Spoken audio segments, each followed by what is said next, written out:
So for this example, it is referring to the section opener. And this is the section opener right here. So we'll read through it. It says, in 1969, baseball legend Ken the Hawk Harrelson was traded to the Cleveland Indians from the Boston Red Sox.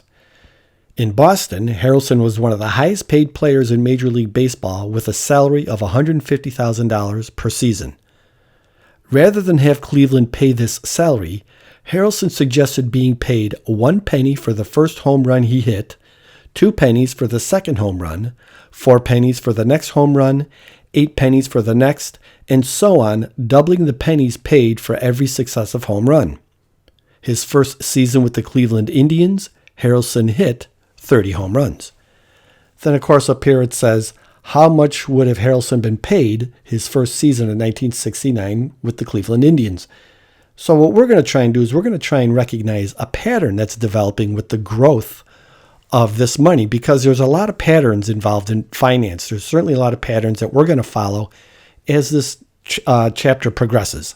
So the first thing I'm just going to do is I'm going to list each home run that he hits. Here's his first home run, then his second, and then his third, fourth, fifth. Now, I'm not going to list all 30 home runs, so I'm just going to put down this ellipsis here.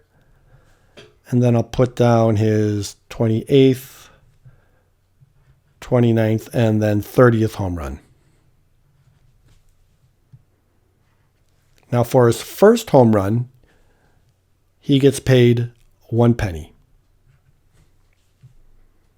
His second home run, he gets paid 2 pennies, or in other words, double what he got paid for his first home run. So we're just going to go 1 times 2.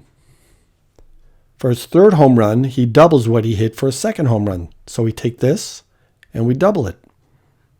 1 times 2 times 2. And then we double it again. 1 times 2 times 2 times 2. And as you can see, this pattern continues. Times 2.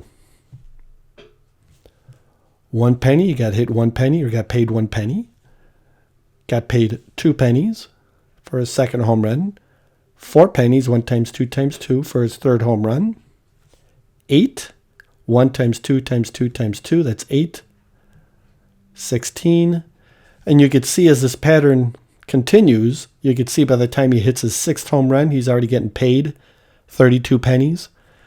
But there's another way that we can write these expressions here. I'm going to write this one right here, as 2 to the 0 power. Any base that's raised to the 0 power is 1. This here, this is 2 to the first power. 2 to the first power is 2. Here's 2 to the second power. This is 2 to the third power. 2 to the fourth power. So you can imagine that this pattern continues. So for every home run that he's hit, every successive home run that he's hit, the power is 1 less. 1 home run, 0 power. 2 home runs, 1 power. 3 home runs, 2 power. So this pattern continues. So by the time he gets to his 28th home run, that's going to be 2 to the 27th power. That's how many pennies he got paid. His 29th home run, he got 2 to the 28th power.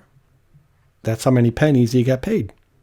So by the time he hits his 30th home run in 1969 for the Cleveland Indians, he would have been paid 2 to the 29th power pennies. And that's the pattern that's been established. So over here in our calculator, I'm just going to go 2, use our caret key, raise it to the 29th power, and hit enter.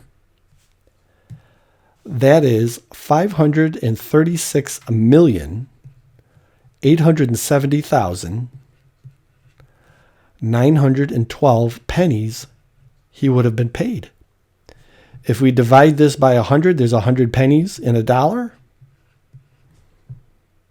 That means he would have been paid $5,368,709.12.